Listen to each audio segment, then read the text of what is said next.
Thanks for watching Ben Television, the best in diaspora discussion. My name is Segun Johnson. The program you're about to watch is Ben Special.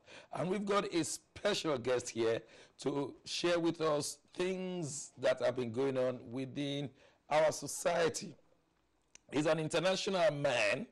That is, he was born in Nigeria but studied in the United Kingdom, resided in the United States of America, travels all over the world. Let me welcome to London again, your man, my man, Reno Omokri. Mr. Omokri, welcome to the program. Thank you, Dr. Segun Yes, Johnson. everyone knows you as the #1 best-selling author. And which book is this? Oh, that's my latest book, Facts versus Fiction, the true story of the Jonathan years. I'd like to thank Nigerians and people all over the world for making this book a #1 bestseller. I'm very grateful. It helped me make a lot of money legally, and we can get it to buy on Amazon. Yeah, well, not just Amazon. You can get it to buy W.H. Smith. You can get it to buy wherever good books are sold. Okay. Yeah. So your origin is from Nigeria. Yes. And you studied in Nigeria, got your first degree in Nigeria. Yes. And then you came for your LLM here in Wolverhampton. Yes. And then from there, you started working, and you worked for the parliament here, didn't you? Yes, I did. I saw your picture with Theresa May. Yes, yes. Oh, how come you took a picture with the British Prime Minister? And I'm living in the United Kingdom. I never took any picture with the So you have a relationship, sort of, with the... I met her twice last year. Okay. I was invited for I didn't just turn up. I was invited for the Conservative Party conference, okay. And I was a delegate. Which is funny because I'm not even a resident in the UK, but yeah. I was invited. I turned up, and then generally, because if you read my book, you know I hold conservative views, and yeah. So I think that's why I was invited. Okay, let's talk about your views. You are still associated with Jonathan, isn't it? President Jonathan, ex-president of Nigeria. How did you two come together? Well, in the run-up to the 2011 elections, I was vice president of a political consulting firm, Trippier & Associates, and I'm back there now. But we had, I was vice president Africa, so we done an election in Zimbabwe with Morgan Okay. Tsvangirai, Okay. and we helped him win. Yeah. We defeated Mugabe, which was like a miracle because like nobody, in fact, even Morgan, you know, he thought it wasn't going to happen, and it did happen. And so the Jonathan camp approached us, and I said, well, the way to win in 2011 is we have to do something different, and social media is the way.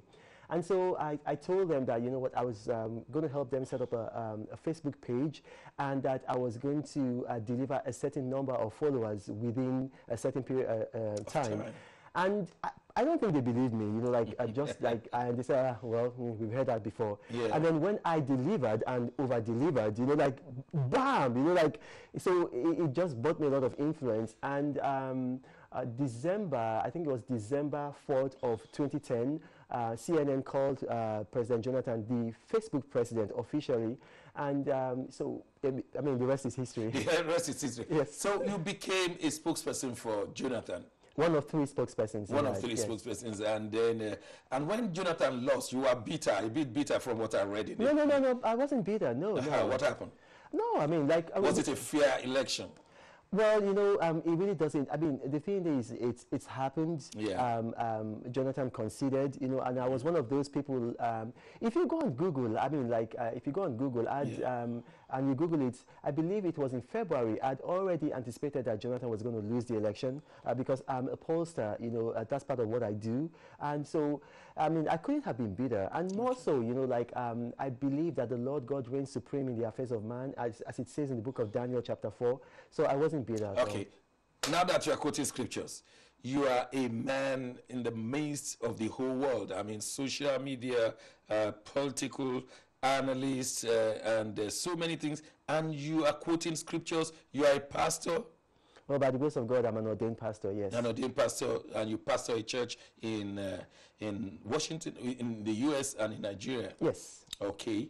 And so how do you cope with the two? How can you be in the center of the political storms and you are still a pastor? Well, you see, that's just what Satan has done to this world. When people ask me that question, it's just they don't realize that it's an anomaly for them to be asking me that question, because the intention of God was for politics and religion to be together. When people say, let's leave God out of politics, who are you going to bring in? Are you going to bring in Satan? Because if you leave God out of politics, you're bringing in Satan. Look at the Bible. Look at Joseph. Joseph was a prophet. He was also the prime minister of Egypt. Yeah. The modern banking system, everything about the modern banking system was invented by Joseph. Come on. Look at Daniel. Daniel was the president. Daniel chapter 6 verse 3. America took that word, president, from Daniel chapter 6 verse 3. Daniel was the president of Babylon. He was a prophet and a political leader. You go into the New Testament, it's still the same thing. Right. You look at the Ethiopian eunuch. He was coming over. He was the first non-Jewish person to become a Christian. And then you go, you see when Paul began preaching the word of God, see the people that he preached to, the governor, or the governor in, was it Pontius? And then also in Malta. I was expecting you to give an example. Look at Oshibaju. He's a pastor and he's still the vice president of a great nation, Nigeria. Well, I draw my inspiration from the Bible and not from Aso Rock. Okay. It's going to be a tough night.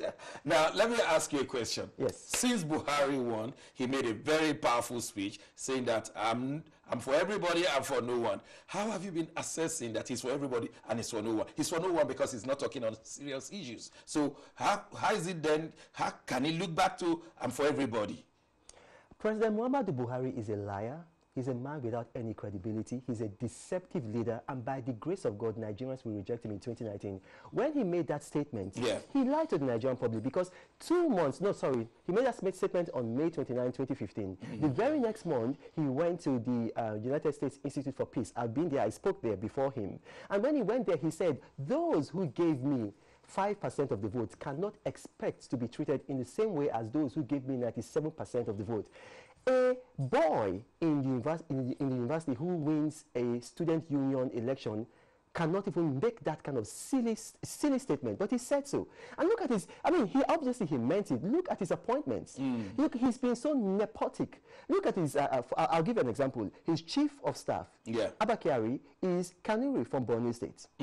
His chief of army staff, Lieutenant General Tuko Buratai, Kanuri from Borno State. The head of the EFCC, Ibrahim Magu, Kanuri from Borno State. The head of the DSS, from Dara, his own village. The head of the Air Force, another, the head of the police, from Kano. The head of, the only thing that he saw fit to give to the Southerners in the whole defense architecture was chief of naval staff. Look, this man is a very tribalistic leader. He's very, very clannish. Look, I'll give you a very good example.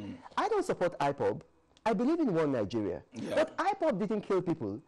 Are you aware that IPOB killed people? No, IPOB didn't. Now, he militarized the South. Operation Python Dance in the Southeast. Operation Crocodile Smile in the South-South. Operation Crocodile Smile 2 in the Southwest. How many people were killed in the South?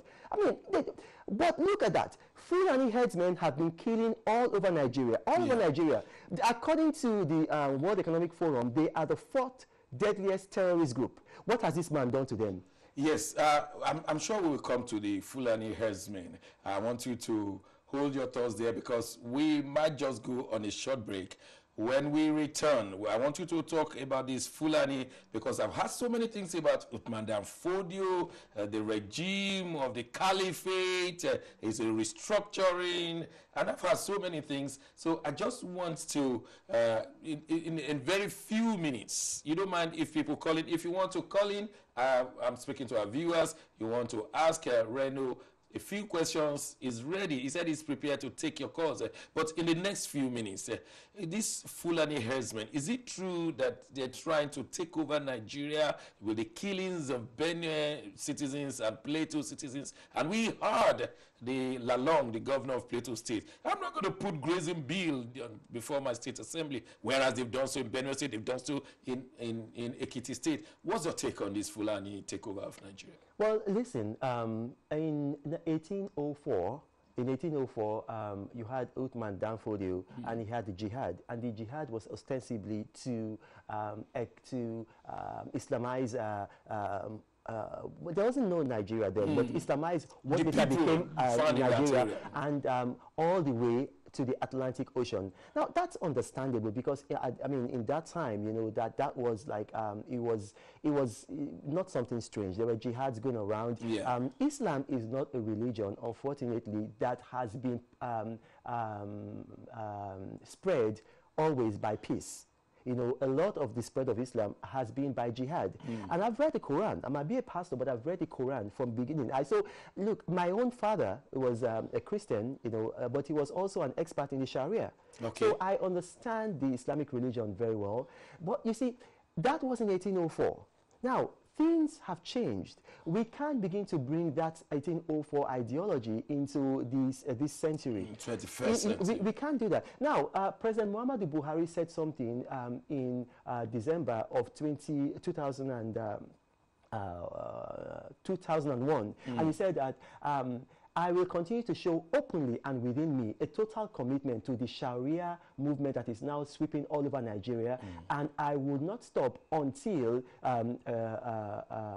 Sharia is implemented in Nigeria. Yeah. Now, if you read that statement, now I'm quoting him. If you doubt me, go and Google what I said. I deal in facts. I do not deal in speculations. Now, this man did not say, I want to spread Sharia in northern Nigeria. He said that no, total implementation of Sharia in Nigeria. Yeah. So it begins to look suspicious when he is willing to use the army to kill 347 Shiite men, women, children, and infants, when he's willing to use the army to militarize the southwest, shoot people, kill IPOB demonstrators, and right now we don't know where Nnamdi Kanu is, when he's willing to use the military on Boko Haram, rightly so, when he's willing to send Operation Crocodile Smile to the south-south, but the man said last week, and I'm going to quote him, I am in no hurry to take decisions regarding Fulani headsmen. Google it. But this is what the man said.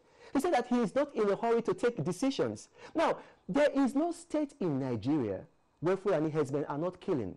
I mean, as a senator released today, a text that was sent to him telling him that Fulani headsmen are coming to get him. And you can Google it. I don't want to mention the name of the senator, but it's online. Yet this man seems incapacitated. Is it a coincidence that he is a Fulani? Is it a coincidence that Muhammadu Buhari, the current president, was once the grand patron of Mieti Allah Cattle Breeders Association? And is it a coincidence that he went in the year 2000 and confronted Reno, we're going to look into detail this Fulani because the killing is too much. Let's go on a hold your thought there. Let's go on a break. When we return, we want to x-ray the killings and the security Buhari has provided. Don't go away. We'll be right back.